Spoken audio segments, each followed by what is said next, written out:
Kanyang sa ilang payag ni dating Pangulong Rodrigo Duterte sa pagdinig po ng Senado kahapon, partikular ang umano'y patuloy na paglaganap ng krimen sa bansa. Sa inilabas na payag ni Executive Secretary Lucas Bersamin, binigyan din ito na Teka! Sasagutin lang natin flood control. Nasaan daw yung flood control? Bakit nyo sa akin tinatanong? Hindi ba dapat kay Digong? Tanungin nyo kay Digong kung saan napunta yung budget ng flood control. Dahil mismong si Lacson, sabi niya, sa panahon ni Digong, naglabas ng pondo para ipagawa ng flood control na hinahanap nyo. Huwag kayong bobo dito sa channel ko dahil hindi uubra yung pag-aabanti nyo sa kandidato at politikong gunggong na katulad nyo. Gets nyo? Hindi pa rin. Untog nyo ulo nyo. Diba? Hindi aabanti yan mga kabobohan nyo rito. Ulitin ko. Yung flood control na hinahanap nyo, tanong nyo sa idol nyo. Sino? Kay Digong nyo. Bakit? Ano sabi ni Lacson? Nung panahon ni Digong, nilabas ang pondo. Bakit? Hindi nagawa yung hinahanap yung flood control. Aba, hindi kami makakasagot niyan. Yung idol nyo lang. Kaya tuloy. Wala tuloy. Pasok! Palma ang Malacanang sa ilang payag ni dating Pangulong Rodrigo Duterte sa pagdinig po ng Senado kahapon, partikular ang umano'y patuloy na paglaganap ng krimen sa bansa. Sa inilabas na payag ni Executive Secretary Lucas Bersamin, binigyan din ito na walang Oy, makinig kayo ha! Sorry naman, sorry naman. Kagigising ko lang. Ito na. Ito na. Sorry. Oo, sa susunod, kalmado na tayo ha. Ito na. Pasok! Agad umalma ang Malacanang sa ilang payag ni dating Pangulong Rodrigo Duterte sa pagdinig po ng Senado kahapon, partikular ang umano'y patuloy na paglaganap ng krimen sa bansa. Sa inilabas na payag ni Executive Secretary Lucas Bersamin, binigyan din ito na walang katotohanan ang paratang ng dating Pangulo. Sinabi ni Bersamin na taliwas ang sinabi ni Duterte sa ipinapakita ng datos ng Philippine National Police. Ayan na! Sa datos ng National Police, wala yung sinasabi ng idol nyo na tumaas ang kriminalidad sa bansa mula nang mawala daw siya. Samantalang napakalaki nga ng binaba. Nagbubulag-bulagan lang yung mga tanga at bobo. Bakit? Kasi namanipula na mga utak nyo ng isang gagong naging presidente nyo. Diba? Nag-like na ba kayo? Mag-like muna kayo bago tayo magtuloy-tuloy, oy. Nasaan ang datos? Eto, panoorin nyo at pakinggan nyo, ha? 61.87%. Naku, ang laki. Diyos ko po. Ayan na. 68.87% ang binaba. Tapos sasabihin ng amo nyo, nung panahon ko, mababa ang kriminalidad. Nung panahon ni Pangulo nyong Bongbong, tumaas. O ano ito ngayon? May datos. Nga ulit, nga. Yan. Nga. Wala stick na yan. Okay, pakinggan natin. Makinig kayo ha. Krimen sa bansa simula noong July 2022 sa panahon ng panunungkulan ni Pangulong Ferdinand Marcos Jr. Sa pahayag na inilabas ng... Nasakit doon ulitin natin para lalo sila masaktan. Oo, Kicks TV. Kasi alam nyo si Digong, gusto niya lang iangat yung sarili niya para maipakita at masabi niya na mas magaling siya. May mga ganong tao ayaw tumanggap at hindi nagpapadaig kahit kanino. Digong, kung di mo sana hinayaang manakaw ang pondo at hindi mo pinagpapatay ang mga Pilipino, baka sakali angat ka. Pero hindi ganun na nangyari. Kahit anong todong paliwanag mo, wala na. mulat na mga Pilipino sa mga pinaggagawa mo. Oh, kalma. Baby, kalma. Huwag mo naman akong bigyan ng dahilan para tabihan ka. Diba? Banga ng 61.87% ang krimen sa bansa simula noong July 2022 sa panahon ng panunungkulan ni Pangulong Ferdinand Marcos Jr. Oh, meron ba diyang sa panahon ng panunungkulan ng tatay niyong si Digong? Parang wala naman akong narinig na ipangalang Digong Duterte. Oh, bato. Wala naman ah. Parang ang narinig ko, sino? Pakiulit niya. Oh. Sa bansa simula noong July 2022 sa panahon ng panunungkulan ni Pangulong Ferdinand Marcos Jr. Oh, sa panunungkulan daw ni Ferdinand Marcos Jr. Uy, Aljen, diyan ka lang. Ano ba? Huwag ka kasing paulit-ulit. Ito talaga, tatampo ka kagad. Wala kaming laruan, uy. Oh, di ba? Ano na? Ulit mo kasi nasasaktan si Aljen. Madam, ulitin mo. Kanino? 87% ang krimen sa bansa simula noong July 2022 sa panahon ng panunungkulan ni Pangulong Ferdinand Marcos Jr. Wala ka. Sa pananungkulan daw ni Pangulong Marcos Jr. Wala kayong narinig na Digong o Duterte. Kasi ang totoo nung pananungkulan ng idol nyong si Digong nyo, puro patayan ang maririnig mo. Okay lang sana kung puro kriminal ang mga namamatay, kaso mga inosenteng tao. Oh, kalma. Baby, kalma. Huwag mo naman akong bigyan ng dahilan para tabihan ka. Diba? Oloy.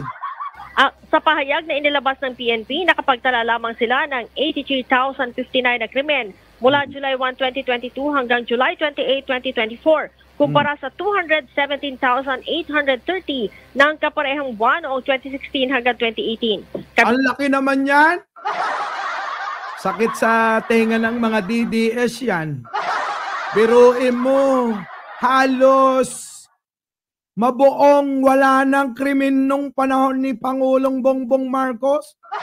Tapos sasabihin nila, peaceful nung panahon ni Digonyo. Peaceful? Paano hindi magiging peaceful? E bawal lumabas ang tao. Bakit? Bukod sa tinakot ng idol nyo, mga Pilipino, meron pa tayong lockdown. Oh, na polisiya na ginawa ni Digonyo. Baka nakakalimutan nyo. Pinapaalala ko lang, ha? Oh, di ba? Kaya tuloy. Bilang sa mga naturang krimen ay ang murder, homicide, physical injury at rape. Bumaba Kita nyo? Pwede naman palang walang mamatay na Pilipino. Pwede naman palang walang mamatay na Pilipino, mga kababayan, para ma-prevent o mabawasan ang krimen dito sa Pilipinas. Hindi tulad uli ni Digonyo. Ang estilo, manakot uli ng tao. Ulitin ko, okay lang sana kung mga kriminal ang pinatay nyo. Kaso, mga inosenteng tao. Oh, kalma. Baby, kalma. Huwag mo naman akong bigyan ng dahilan para tabihan ka. Diba? Tuloy. ng 66.81% ang robbery, theft at carnapping na mula sa 124,799 ay nasa 41,420 na lamang ito. Grabe! Ang laki ng diferensya. Bago bumaba si Digonyo, ha? Bago bumaba si Digonyo, nako, lagpas hanggang buwan. Ang dami. at na-report na krimen dito sa ating bansa. Pero nung pumalit ang Pangulong mabuti, ano nangyari? Bumaba, halos maubos. Halos lumapag na dun sa bumbunan ni Bato. Kita nyo mga kababayan ang pagkakaiba? Tapos mga kababayan, pinipilit pa rin nila na ang tatay daw nila siyang tunay na mabuti. Paano magiging mabuti ang aminadong pumapatay ng kapwa Pilipino? Pilipino ba talaga? O sadya lang walang Diyos? Tulad ng idol niyong isa pang anak niya na hindi mo alam kung nagbabaliw-waliwan o sadya talagang baliw. Bakit hindi magpatingin doon sa kung saan pumupunta si Ninyo? Kailangan pa ba natin pakiusap kay Ninyo? Na Ninyo, maawa ka na. Yung idol nila, isama mo. Baka sakali, luminaw. Ang alin? Pananaw. Diba?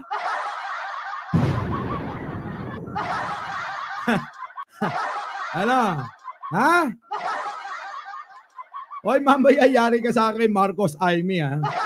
Tuloy. Habang sa kampanya naman laban sa illegal na droga, nakakumpiska ang PNP ng nasa 35.6 billion pesos na halaga ng illegal drugs. Kita mo? Noong panahon ni Digonyo, parang hindi ganyan yan nangyayari kasi nabalitaan ko yung nando doon sa lifter na wala na parang bula. Tapos nagbigay ng pahayag ang idol nila. Sabi ni Digong, wala naman talagang laman. Pero kung wala talagang laman, bakit meron kayong pinarusahan? Sige nga, pakisagot. Diba? Sabi ni Digong, walang laman. Nakita ko, walang laman. Pero bakit may pinarusahan? Ano nangyari? Diba? Saan umabot sa 122,309 na individual ang naaresto. Ang naturang datos ay taliwas. Nako, kung panahon niya ni Digonyo, dubli-dubli, sabi nga niya, kahapon. Nung panahon ni Digonyo, yung ganyang karami, ilan yan? Ulitin ko lang. Ano sabi? 22,300 saan umabot sa 122,309 na Nako, 122,000 plus. Kung panahon ni Digonyo yan, malamang mga kababayan, doble-doble yan. Kasi sabi niya kahapon sa Senado na ayaw pang umuwi kunyari, si Digonyo ay doble-doblehin ko. Nako, patay na to. Saan kaya kukuha ng pandoble? Para masabi lang na maraming nahuhuli? Pupulot na lang dyan sa tabi-tabi. Sana yung mga DDS tulad ng dati. Mga Duterte supporter, pinatay sa gedli-gedli. Diba, mga kababayan? Thank you naman, Robert Pagaduan. Opo, oo. Sobrang sipag talaga. Eto na. individual ang naaresto. Ang naturang datos ay taliwas sa sinabi ni dating Pangulong Rodrigo Duterte kahapon sa Senado na patuloy sa pagtaas ang krimen sa bansa. Nako, Digonyo, napakasinungaling mo. Pero yung mga uto-utong panatiko mo, ka, baw na baw pa rin sa'yo. Biruin mo ang pinag-uusapan kahapon sa Senado. Nako, patayan dito, patayan doon. Pero yung mga nakapalibot sa'yo, bungis-ngis tawa ang makikita nyo. Tama ba yon? Hindi. Bakit? Kasi ganun talaga sila, mga kababayan. May dumaan, naiga na sa kama. Naghihintay na nga. Sige, tuloy. Pagtitiyak ng PNP, Walang nalabag na karapatang pangtawang pulisya sa naturang mga operasyon. Kita nyo, pwede naman pala. Pwede naman palang walang malalabag at walang mamamatay at walang mauulila. Bakit nung panahon ng idol ni Aljem? Napakaraming umiyak na mga Pilipino, mga kababayan. Kaya nga hindi ko matanggap na minsan nagkaroon tayo ng presidenteng napakagago. Our beloved Boss Mike